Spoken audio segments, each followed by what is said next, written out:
Have you ever felt the profound joy of what it feels like to save a life? Unless you're a paramedic or work at a hospital, you probably don't know what that feels like. And that's okay. But have many of you or any of you ever seen a stray or homeless animal on the street, or maybe been to an animal shelter and seen the sad eyes looking back at you in the kennels? You can probably see where I'm going with this, but we all have the opportunity to save one of these lives, one of our furry friends, and simultaneously increase our happiness and the amount of cuddles in our life.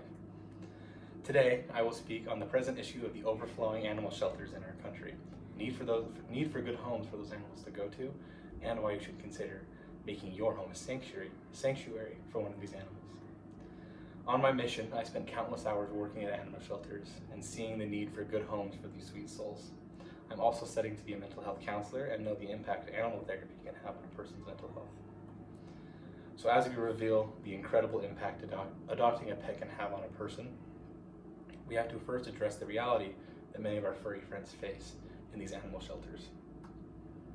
According to the ASPCA, about 6.3 million animals enter shelters every year in the United States, but only half of them will get adopted on average. As shelters become overcrowded and all available room in these shelters fill up, a lot of them turn to euthanasia for population control measures. About 52% of these shelters are kill shelters, meaning they turn to euthanasia to thin out overcrowding animals. And approximately 920,000 or so shelter animals per year are euthanized in these shelters. It's just a little under a million. And then with that, about less than 1% of these animals are irredeemably sick or suffering beyond the point of return. So meaning most of them are healthy and happy and ready to be adopted by a family. Now, not everything I'm going to be talking about in this speech is going to be doom and gloom, I promise. But we are just getting to the good part. The part where you can make a serious difference in the lives of these animals and make your own life better if you choose to do so. With nearly 3,500 shelters in the United States, there is likely a shelter in your own community that you can adopt from or volunteer at. Therefore, I think we all can do our part of this solution by either preparing ourselves for adoption or to give our service at one of these shelters, because they need all the help they can get and all the adopters they can get. This solution works very simply. Adopted animals that go to good homes that are prepared to receive them no longer stand the risk of being euthanized or simply just sad.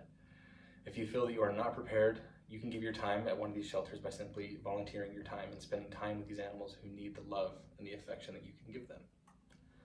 Many pets in shelters are already house trained or have come from a house where they are used to living with kids and other humans, so there's very minimal effort needed by you to prepare them to live with you. Many shelters will also provide vaccinations, spay and neutering, and basic supplies for free, so when you make that certain transition to being a pet non-owner and a pet owner, it's much easier and a lot less money out of your pocket. Adopting a pet is also proven to help with a lot of mental health conditions, specifically anxiety and depression. According to the American Psychiatric Association in 2023, a strong majority of survey participants, almost 86% of people, said that their pets had a positive impact on their mental health, and 69% of pet owners reported having less feelings of stress and less feelings of anxiety and greater feelings of love and support directly from their pets. Now, one of the most common arguments against this is the worry that these shelter animals are going to be sick or require a lot of care and take time out of their busy lives.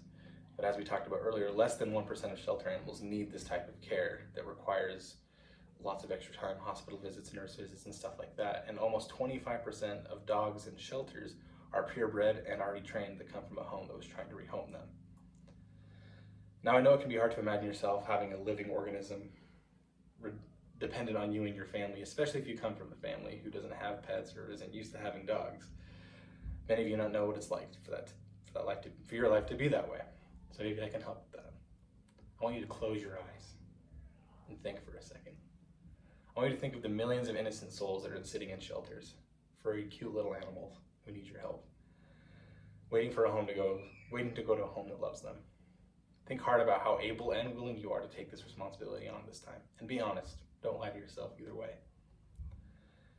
Now you want to keep your eyes closed and imagine that you are on your way home from work. You had a very long day and feel overstressed.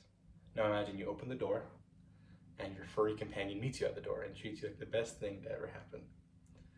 Imagine having that friend who will never judge you or say anything offensive because they literally can't talk and just want to be around you. Imagine all the hilarious videos you can make and then watch them on repeat on the days that you feel sad and overwhelmed. You can open your eyes now.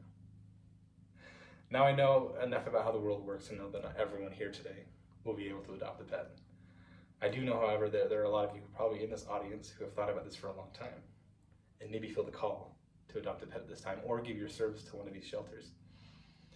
This could be your sign to take the next step. So as I wrap up here today, I want to remind you why you should consider adopting from a shelter.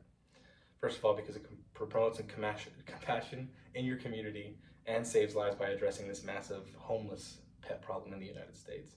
It also helps acknowledge this human responsibility that we have in this overpopulation of pets. It's kind of our fault that it's gotten this way. It's our turn and our responsibility to fix it.